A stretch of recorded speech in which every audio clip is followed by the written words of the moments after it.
at the weirdest time, but we'll just go with it. How are you guys? Good. Morning, Brett. I thought I'd throw some energy at a great Monday morning. Um, all right, fourth quarter. What do we know? What do you think? Please tell me this is going to be that Monday morning where Brett talks to himself. I think we're going to be in for a good time.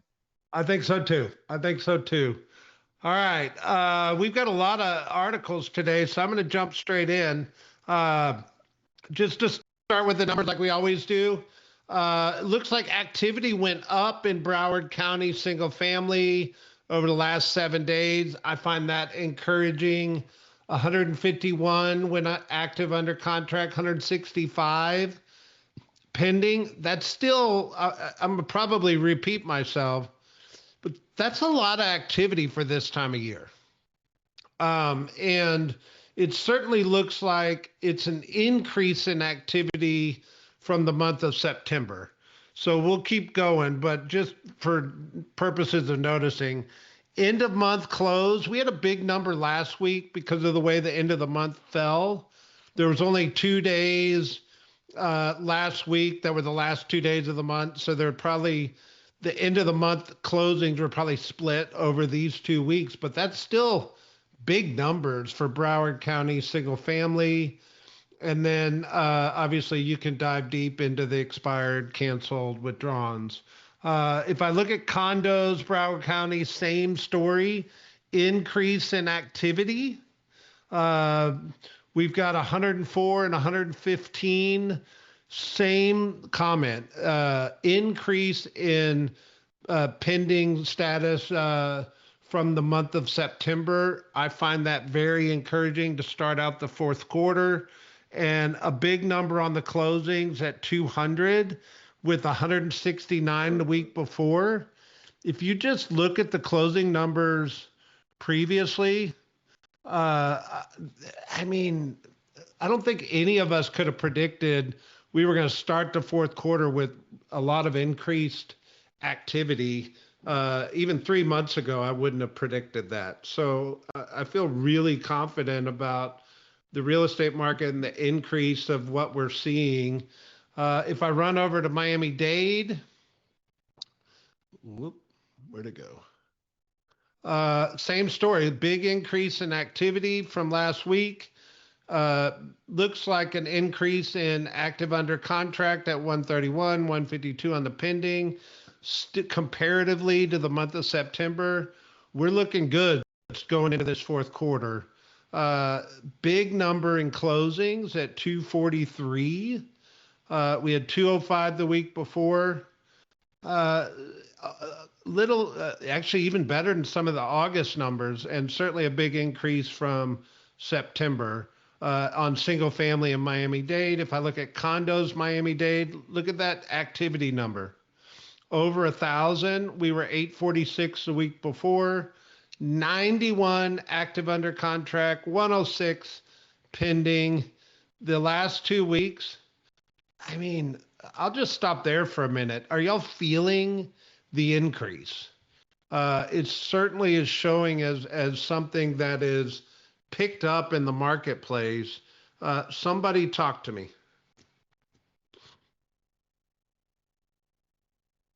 I do feel it just in my own, the buyers are coming back and I'm getting phone calls to start looking at more properties. So just from the buyer side, yeah, it is coming. Good. Like you'll feel it in the phone calls first, right, Van? And then it'll turn into more showings, more activities, more pre-approvals, all that stuff. Well, and more choices creates opportunities for more conversations and inspired feedback. All right. I see, Jess, you're on here. Can you come off mute? Are you seeing it in the MCA office? It's still a little slow coming into the MCA office. So we've been slow on that side, but on our real estate side, more calls, more calls, more calls. So I know the buyers are out there and they're active.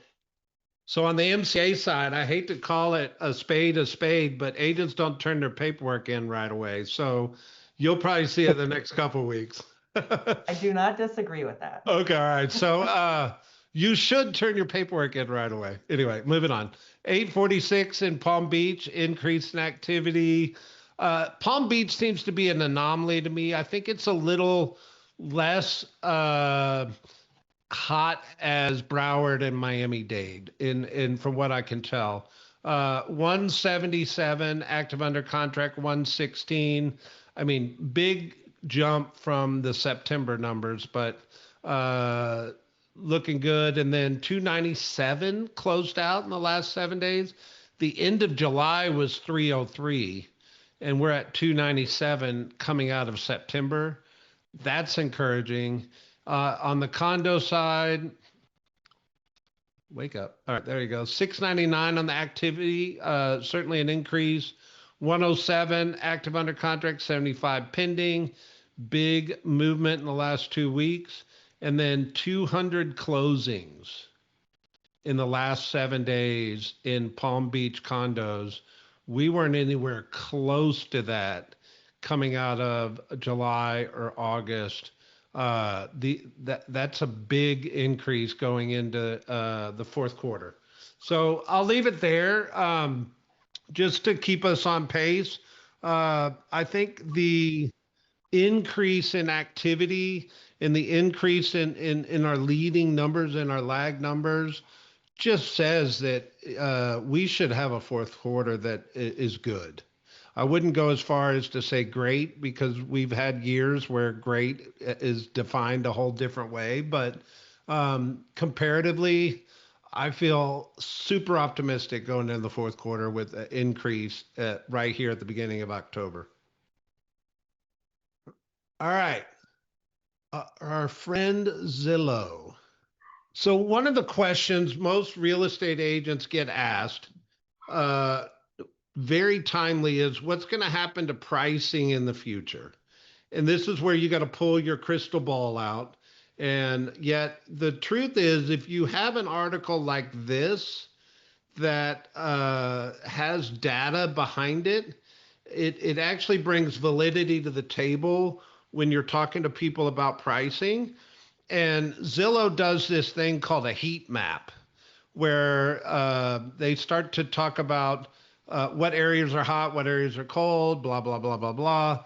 And you can get this article, but what's cool about this article is you can zoom in, and when you, come on, when we get down here to South Florida, so what they're saying is, what's the Zillow home price forecast between August 25 to August 26? And when you hover over Miami, Fort Lauderdale, Pompano Beach, it's saying an increase of 1.5% in pricing.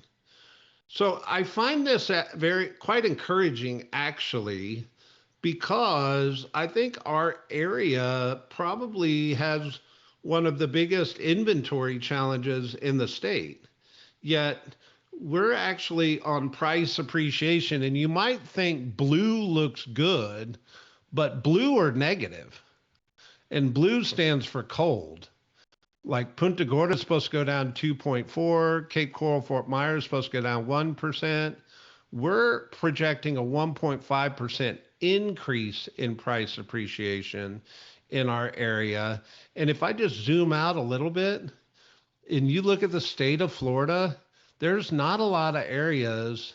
There's Ocala, Naples, Sebring, and Broward and Miami-Dade that are showing price increases. So why I think that's important as well is real estate's a hyper-local game. Rick talks about this all the time. And we're going to read articles about what pricing is going to do in the US. And it doesn't translate always to our backyard. Then you're going to read articles around what pricing is doing in Florida, which isn't necessarily going to directly translate to our backyard, because I think if you look at the most of the state of Florida there, it's either neutral or blue.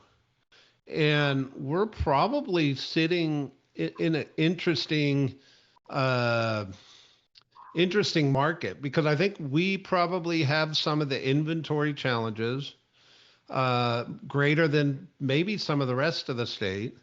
Yet we're still projecting, or Zillow's still projecting price increase. Now, that's the long game. And down here on the second graph, look at some of these cities. They're projecting 7-8% price decline.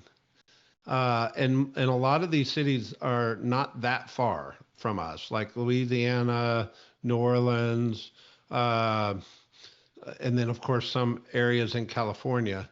But it would be nice to be in the Northeast where they're seeing these price increases. But this is the short game. So this is home price forecast through the end of November. And if I look and zoom in on our area, they're showing a price decline of 0.6% between now and November 30th. I think that's probably fair in the sense that I think sellers are discounting their listing price right now to try to combat the inventory. Your listings are sitting a little longer than they normally have, and your motivated sellers are willing to take a little bit less on the sales price to get the property moved right now. So short game, you might see a little price decrease, but the long game, we're projecting still price appreciation in our area. So I feel pretty confident in that. What do y'all think when you look at this? It comes down to having an empowered narrative, and the narrative is steady Freddy wins the race. And unless you're an investor, your goal isn't necessarily to kill it with real estate. It's just to win the long game, as you said. And these numbers look like a long game number. I mean, when things spike, there's more potential that they drop because of the rebound effect, and affordability becomes, an increasing concern. So to me, the narrative is quality. This is a great time to consider buying. We're in a great place where things are climbing steadily. And again, most people I think are more worried about losing than necessarily winning in today's market. And if you can illustrate a, playing field that looks like the odds are great that you win, I think that's a confirming and affirming conversation to have for you and your buyer. Yep. Natalie, what you got?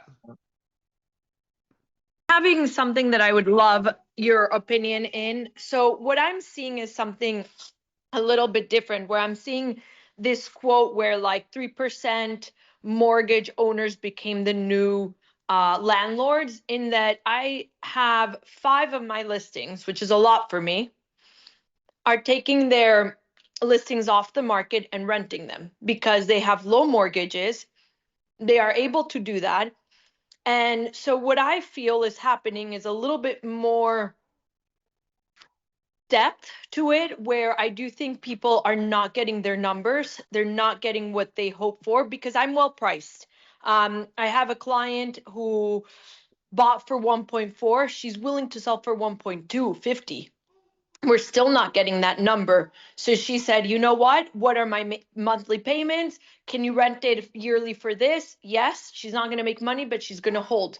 So I think that a lot of what's happening is that a lot of people are taking out of the market, which is keeping supply low, which is probably why prices are not going to go down, because sellers have this kind of new landlord ability, where they bought and their prices, I don't know. That's what I'm actually not seeing sales as much.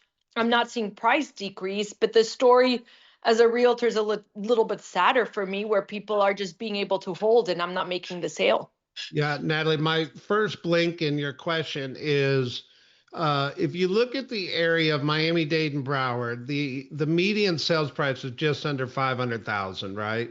So I think you've got a tale of two markets. You've got the people that are living in real estate comparable to the median sales price, that as of life changes have motivation to have to sell or have to move. And remember, when we're talking pricing, we're only talking a comparison on the ones that actually sell.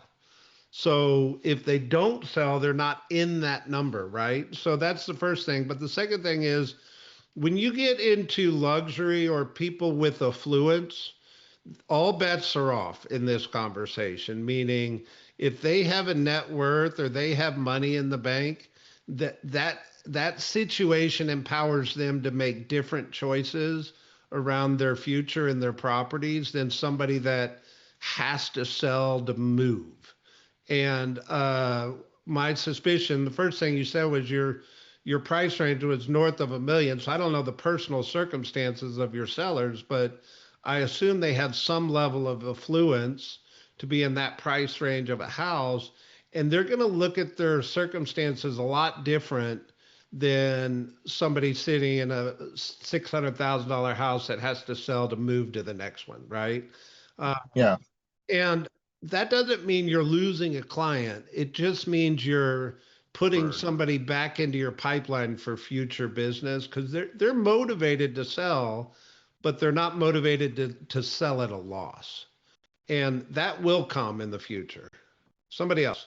I agree.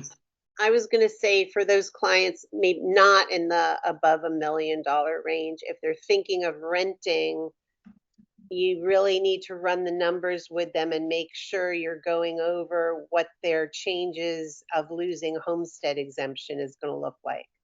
Because they're going to lose their homestead exemption if they are going to become a landlord. And also their insurance costs are going to go up. So you need to have that conversation with them to make sure that their costs really are going to benefit them. Because I just had this conversation and it was 6 of one, half a dozen of the other. There was no clear benefit based on what their expenses would be at a regular tax rate. So not to be an accountant, but just to have that awareness, because as soon as that changes, their insurance is going up as well as their taxes. Yep. That's all.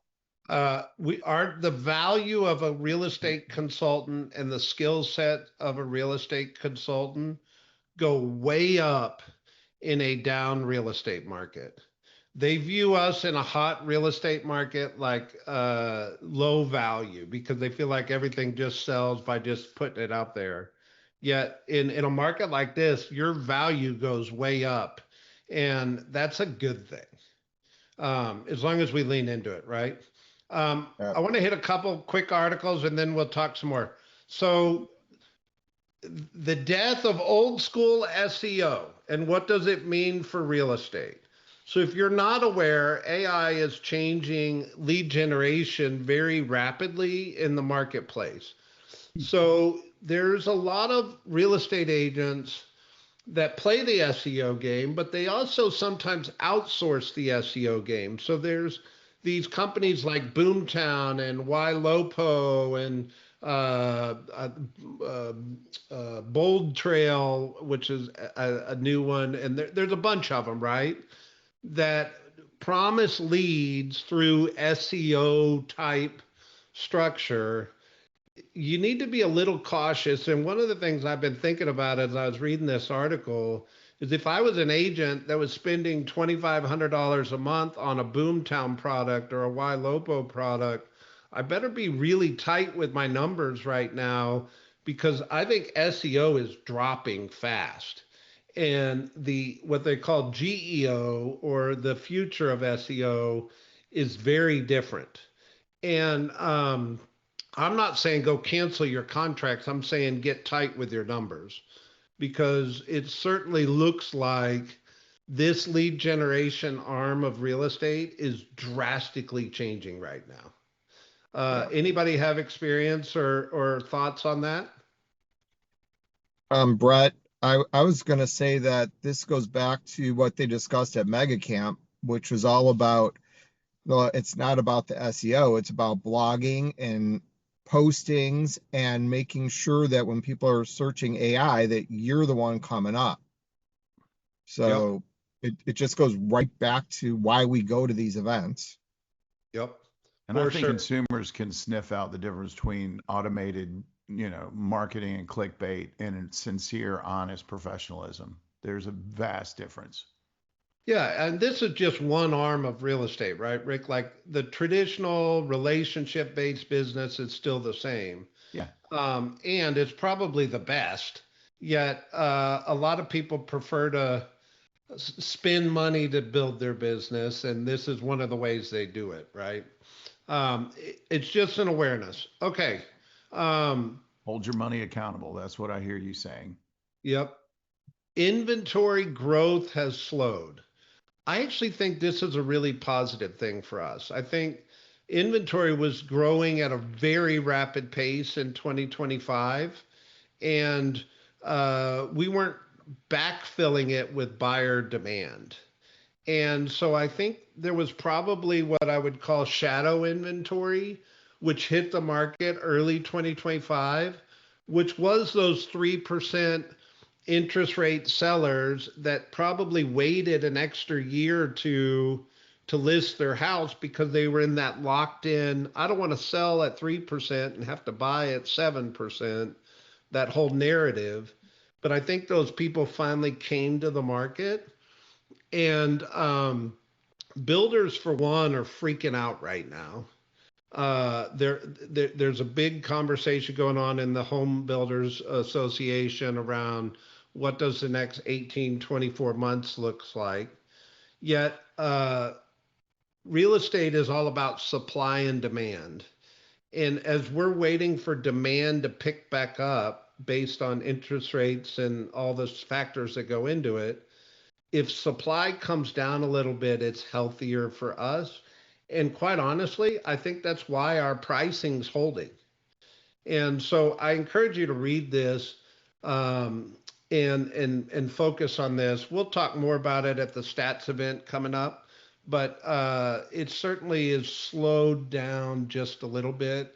Uh, and that doesn't mean the market's slowing down. It just means the inventory level is slowed down. So that's important to see. Um, so this article on Housing Wire talks about inventory heavy states. We're an inventory heavy state, show wide gaps in sales speeds. So down here, it specifically talks about Florida, and it says Florida shows 97,273 active listings with a 91-day median time on market. Month supply is 3.1. 3.1 is actually still a seller's market, and the market action index is 31.6. The median list price is 484.9, which is right under 500,000. And the size of the inventory doesn't yet translate to faster turnover. So if inventory starts to come down, you're going to feel the pace of the market going faster. And the not that the market's specifically going faster, but we're probably not going to be on this call going, hey, I got 5 listings and I didn't have any showings over the weekend, or my listings have been sitting for a long period of time. The inventory or supply's got to come down for the pace to feel faster. And I still think at 3.1 months supply, that's still very healthy, guys. It doesn't mean we're out of control. It just means we probably have more inventory than some of the other states. So I'm kind of contradicting myself in this, but hear me clearly is on one hand, we're saying we've got higher inventory, which I think most people on this call know. But on the other hand, I'm telling you, ironically, we're one of the few areas that are still going to show price appreciation in the next 9 months. So it's really a positive formula for market where we live and sell, right? So I wanted you to be aware of that. And then I've got 2 other talking points. Let me go to this one first. This is not a political statement. This is an awareness statement. So there was a tax bill that was passed, which was this big, beautiful bill, whatever this is what they called it. Here's what you need to know. It's this 100% bonus depreciation is reinstated. So what this means, and help me clean what I'm about to say up, Rick, is if I buy real estate in the month of October as an investment, I can do a cost segregation on that investment property, and the government will let me take 100% of that depreciation on my tax return for 2025. Why? And what's different is they used to only let you take 40%. So what you might see is some people buying investment real estate before the end of the year to take advantage of this 100% bonus depreciation to offset income they made this year for a tax shelter. And there's a lot of people that do this. You have to understand it, and you have to be aware of it. But where I think this is important for a real estate agent is if you're working with investors, this is a motivation for them to buy real estate before the end of the year. And in order to do cost segregation, you need a little bit of a runway because you have to hire a third party company to do it. And this is a tax game, but a lot of investors play this game. Rick, clean it up. Did I say it right? I think you're pretty clear, and it's a Okay. huge asset and value, especially for syndicators, and because you make your investment and then you get a tremendous immediate write-off, and it offsets taxes, obviously, which is, as we all know, tax is your most expensive overhead item. The thing I would forewarn you a little bit about is that if it goes to bankruptcy or foreclosure, or if you sell it early, there is a recapture component. But the immediate benefits of cost segregation are undeniably awesome as an investor. So I think this is where you, as a real estate professional, throw up the fine print and say, contact your CPA, contact your attorney.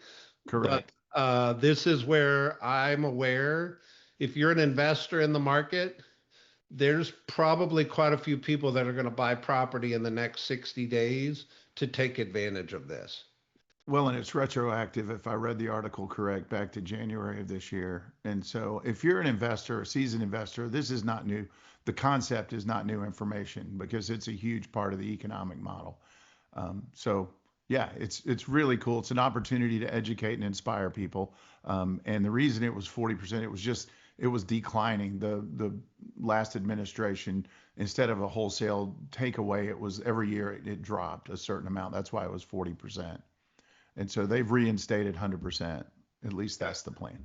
And whether you're politically aligned with this bill or not, it's irrelevant. The purpose of us talking about this is you should be aware of real estate, the things that go on around real estate to be able to educate your clients. And this is one of those things that goes on around real estate. Make sense? It does. Speaking And of it keeps money government, moving in the marketplace. That's yeah. the other advantage is when investors are investing, the ripple effect, down at Home Depot and anybody, landscaping. Like think about all the things that happen when an investor decide to top grade or upgrade, a community or a house. Just like home buying is such a powerful force in our economy. So government shutdown, what's it mean to us? Um, there's really four things. It's going to disrupt the flood insurance program. So you need to be aware of this. I would encourage this to be a discussion at a team meeting. What's the strategy on how to navigate some of these things?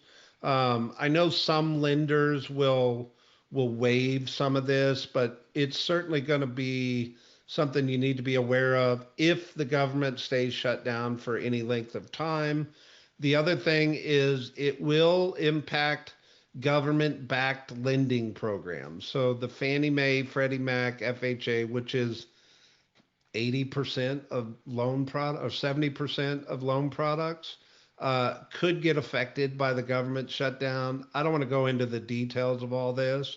I'm just making an awareness statement. I think it's worthy of maybe a team meeting discussion of how do we handle this. And then there's certainly broader economic, regional, and in conclusion, while the core of the conventional mortgage market is expected to function, a government shutdown will introduce significant friction and uncertainty into the U.S. housing market. The suspension of NFIP and USDA rural housing loans represents the most immediate threat. I don't think we deal with a lot of those type loans, but maybe. And a prolonged shutdown would amplify these issues, significantly affecting consumer confidence and risking a slowdown in the broader housing recovery. It's a short-lived thing, hopefully, yet it certainly has impact on us, and you need to be aware of it. Fair? Yeah. And then the last thing is 1 in 5 are slashing prices right now. It's basically a 20% price reduction conversation going on right now in the US. I think you need to go hyper local. We'll dive into price reductions when we do stats coming up. I don't have the date on the back of my head, but Richard, maybe you have it. But we awareness thing. So there's your Monday update. Any questions, comments? A lot of stuff happening. Get out your scripts, figure out how to have pricing conversations with your people, and you never can lead generate enough, because the motivated are fewer, but the ones who are will sell. Yep. You control your energy in the narrative, so get after it. Make a difference. Exactly. It's a huge opportunity. When uncertainty exists, your role becomes more important. Absolutely. Everything was spot on today, guys. The activity has certainly been picking up. Buyers are coming out in droves. Have your buyer conversations ready. And Natalie, for your listing, she bought at a high price point. If she's going to rent it, the conversation I've had in the past is, okay, if you've decided not to sell and we're going to put it for rent, let me leave it on the market and give me a shot at listing it at my price. If we get an offer, then you have a decision to make. If we don't, then no harm, no foul. Because at the end of the day, a lot of people are deciding to rent, and it's increasing inventory, which is going to soften rent prices. And then she may end up losing money, which might be the motivation to sell. So my advice to Natalie would be, try and do it for both. Perfect. Well, and be aware of the cost to remarket after renting. Every time I've rented a house, an interim strategy, I've gone in and had to redo things, repaint things. All of a sudden, the cost benefit didn't really add up. There you So go. just be aware of to your point, great point, Daniel. There are liabilities attached to the decision chain. Cool, guys. All right. Thanks, Brett. You're welcome. Good Thanks, to see Rick. everybody. Have a good one. Any social media posts? We'll get it posted. Luke will get it posted in Circle. Awesome. Thanks, guys. Bye-bye. Yeah.